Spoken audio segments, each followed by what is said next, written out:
حضرت عمر بن خطاب رضی اللہ تعالیٰ عنہ بیان کرتے ہیں،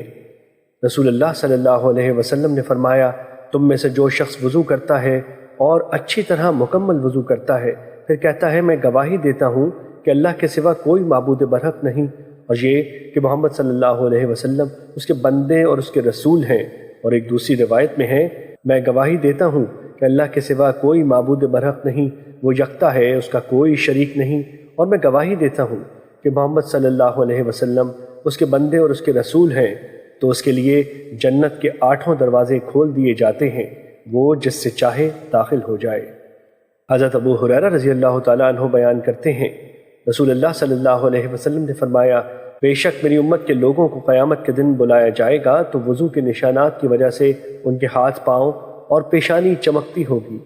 بس تم میں سے جو شخص اپنی چمک کو بڑھانا چاہے تو وہ بڑھا لے۔ حضرت ابو ہریرہ رضی اللہ تعالیٰ عنہ بیان کرتے ہیں، رسول اللہ صلی اللہ علیہ وسلم نے فرمایا، مومن کا زیور وہاں تک ہوگا جہاں تک اس کے وضو کا پانی پہنچتا ہے۔ ثوبان رضی اللہ تعالیٰ عنہ بیان کرتے ہیں، رسول اللہ صلی اللہ علیہ وسلم نے فرمایا، درست رہو اور تم اس کی طاقت نہیں رکھتے، اور جان لو کہ نماز تمہارا بہترین عمل ہے، اور وضو کی حفاظت صرف مومن شخص ہی کر سکتا ہے۔